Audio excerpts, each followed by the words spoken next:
ओम श्री गणेशाय नमः। वक्रतुंड महाकाय सूर्यकोटि समप्रभ निर्विघ्नं कुरु मे देव सर्वकार्येषु सर्वदा। ओम श्री गणेशाय नमः। आज्ञा दी गुरुदेव ने दीना शीस झुकाए, कथा कहूँ शनिदेव की भाषा सरल बनाए।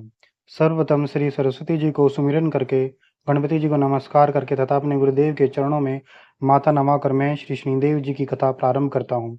यह शनिदेव जो मनवांचित कार्यों को सफल बनाने वाले हैं तथा जिन्हें सकल नर नारी 33 कोटि देवता योगीश्वर मुनीश्वर ध्याते हैं, वहीं देव मेरी त्रुटियों को क्षमा करें और मुझे अपनी शरण में लें। मेरे मन में आपके प्रति अगाध प्रेम है।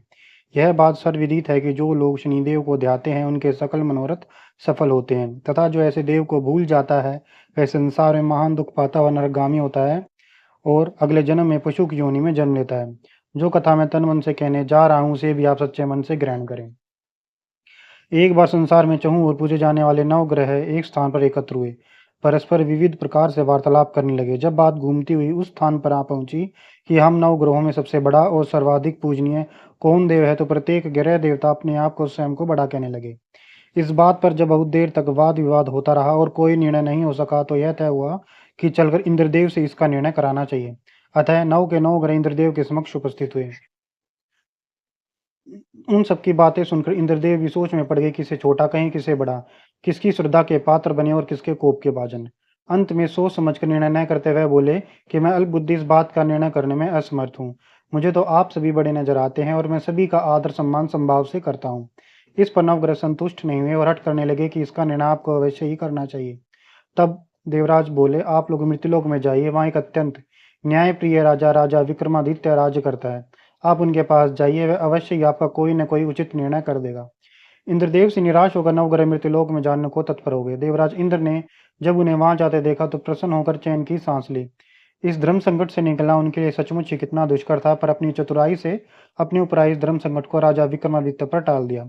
उज्जैन नगरी की उन दिनों सारी भारत में धाक थी। एक तो वहां राजा विक्रमादित्य के दरबार में बड़े बड़े ज्ञानवान लोगों का सम्मेलन होता रहता था। दूसरे उस न्यायप्रिय राजा के न्याय से उज्जैन नगरी का सारे ही भारत में डंका बजता था।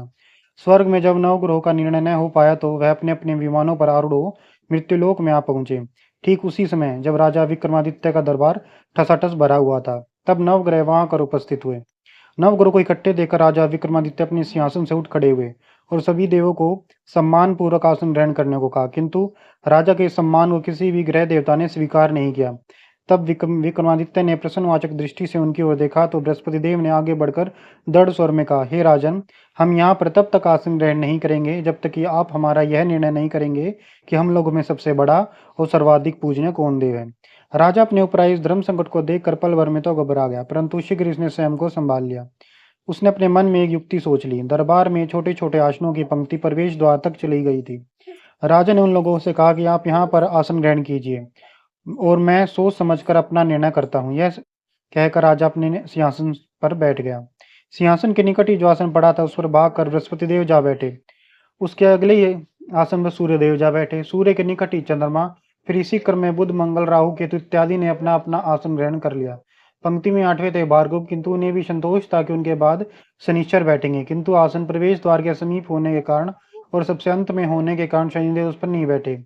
राजा विक्रमादित्य ने सोचा था कि जो ग्रह उस अंतिम आसन पर बैठेगा वह उसी को विनय और दयाशील के आधार पर बड़ा कह देंगे, पर वहां तो बात ही दूसरी हो गई। शनिदेव अति क्रोधी और विकट स्वभाव के देवता हैं। जब वह नहीं बैठे तो आठों ग्रह खिलखिलाकर हंस पड़े।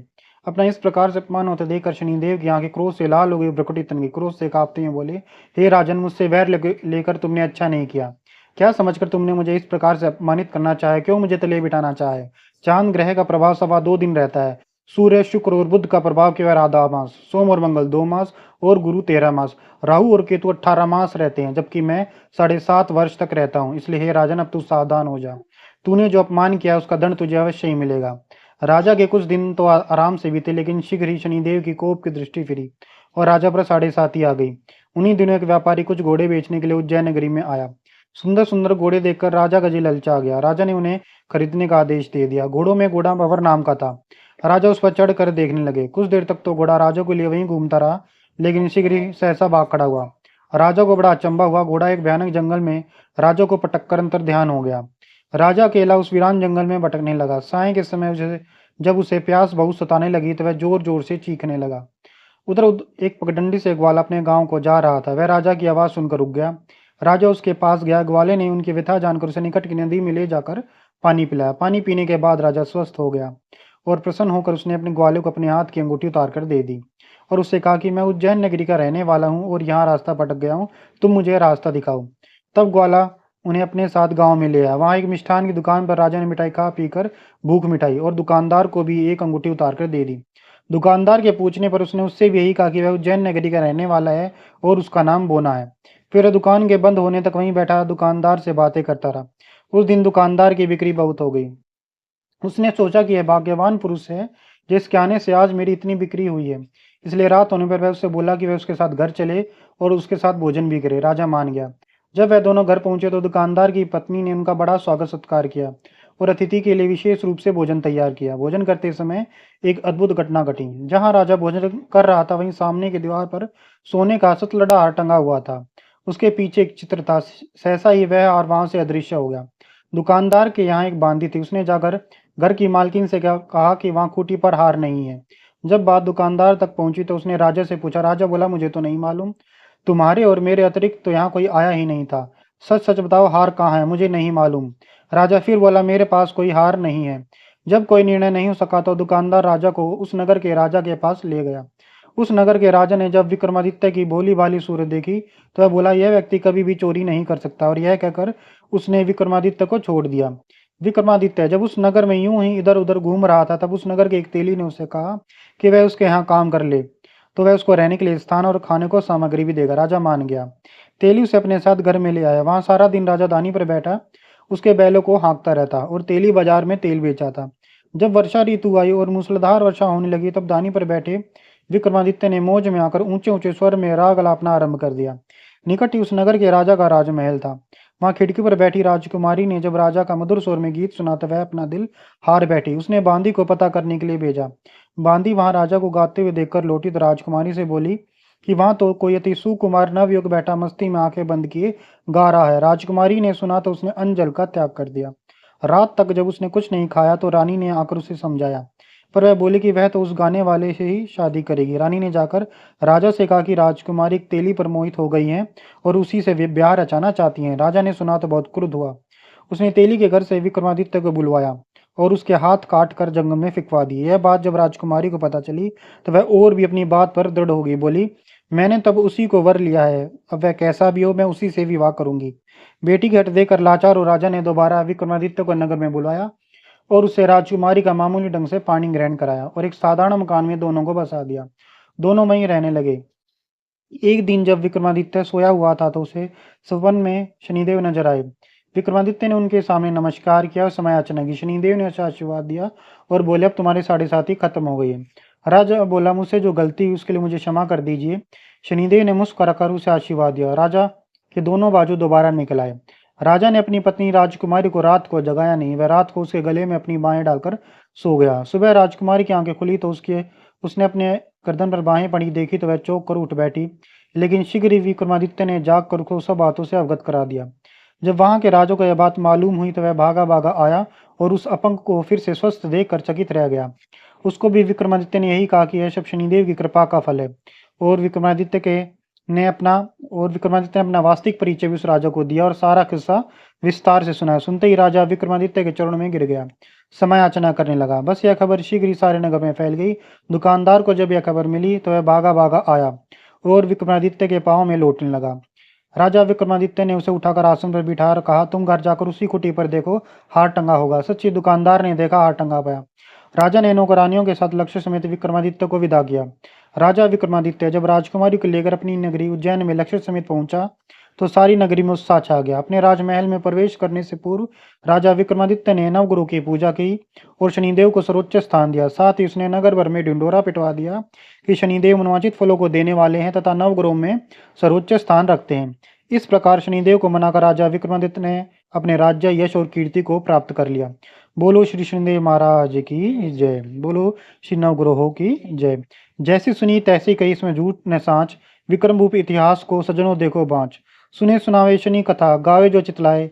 सत्य वचन है संत का, बाको संकट जाए। बोलो श्री शनिदेव महाराज की सदा ही जय। जय गणेश गिरजास्वन मंगल करण कृपाल दीनन के दुख दूर करी कीजय नाथ निहाल। जय जय श्री शनिदेव प्रभु सुनु विनय महाराज करहु कृपा है रवि तनय राखू जन की लाज।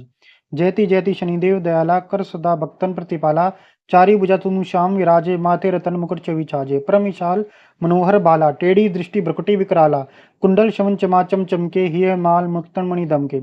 कर में गदा त्रिशूल कुठारा पल बीच कर अरि सारा पिंगल कृष्णो छाया नंदन यम कोणस्थ रौद्र दुख भंजन। सोरी मंद शनि दशनामा भानुपुत्र पूजई सब कामा जा पर प्रभु प्रसन्न है जाई रंकु राव करे शनमाई। प्रणतु परतु तृण हुई निहार तणु को पर्वत कई डार राज मिलत बन रामे दीनो कैके कीमती हरि लीनो। बनु में मृग कपट दिखाई मातु जानकी गई चुराई लखनी शक्ति विकल कई डारा मचेगा दल में हाहाकारा। रावण की गतिमती बुराई रामचंद्र सो बैर बढ़ाई दियो कीट करी कंचन लंगा बजी बजरंग वीर की डंका। नृप विक्रम पर तुई पगुधारा चित्र म्यू निगली गया हारा हार नो लखा लागो चोरी हाथ पैर डरवायो तोरी। भारी दशा निकृष्ट दिखायो तेली घर कोलू चलायो विनय राग दीपक में कीनो तब प्रसन्न प्रभु हवै सुख दीनो। हरी चंद्र नप नारी बिकानी आबू भरे डोम गर पानी तैसे नल पर दशा सिरानी भुजी मीन कूद गई पानी। श्री शंकरी गयो जब जाही पार्वती को सती कराई तनिक विलोकत ही करी रीसा न बुढ़ी गयो गोरी सुसीसा। पांडव प्रपदशा तुम्हारी बची द्रौपदी होती उगारी कोरु की भी गतिमति मारो युद्ध महाभारत करी डारो। रवि के मुख में धरी तत्काला लेकर कूदी पर र्यो पाताला शेष देवल की विनती लाई रवि को मुख दे दियो छुड़ाई। वाहन प्रभु के सास सुजाना जग दिग्गज गिरदमक स्वाना जब मुख सियादी नखदारी सुफल जोशी कहत पुकारी। गज वाहन लक्ष्मी गरावे है ते सुख संपत्ति उपजावे गर्दभ हानि करे भू काजा सिंह सिद्धिगर राज समाजा। जब मुख बुद्धि नष्ट कर डारे मृत्य कष्ट प्राण सारे जब आवी प्रभु स्वान सवारी चोरी आदि हुए डरबारी। तैसी चारी चरणिया नामा स्वर्ण लो चांदी और उतामा लो चरण पर जब प्रभु आवे धन जन संपत्ति नष्ट करावे। समता ताम रज शुभकारी स्वर्ण स्वर सुख मंगलकारी जो है शनि चरी नित्य गावे कबू ने दशा निकृष्ट सतावे। अद्भुत नाथ दिखावे लीला कत्र शत्रु के निशिबल डीला जो पंडित सुयोग्य बुलवाई विधिवत शनि ग्रह शांति कराई। पीपल जल शनि दिवस चढ़ावत दीप दान दे बहु सुख पावत कहत राम सुंदर प्रभु दादा शनि सुमृत सुख होत प्रकाशा। पाठ शनिचर देव को किनो विमल तैयार करत पाठ 40 दिन हो भवसागर पाल। बोलो श्री शनिदेव महाराज की जय। जय जय श्री शनिदेव भक्तन हितकारी सूरज के पुत्र प्रभु छाया में तारी। जय जय श्री शनिदेव भक्तन हितकारी सूरज के पुत्र प्रभु छाया में तारी। श्याम अंक वक्र दृष्ट चतुर्भुजाधार नीलांबर धारे नाथ गज की है सवारी। जय जय श्री शनिदेव भक्तन हितकारी सूरज के पुत्र प्रभु छाया में तारी। क्रीट मुकुट शीस सजत दीपत है लीलारी मुक्तन की माल गले शोभित बलियारी। जय जय श्री शनिदेव भक्तन हितकारी सूरज के पुत्र प्रभु छाया में है तारी।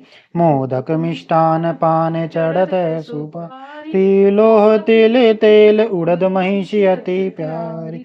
जय जय श्री शनिदेव भक्तन हितकारी सूरज के पुत्र प्रभु छाया में है तारी।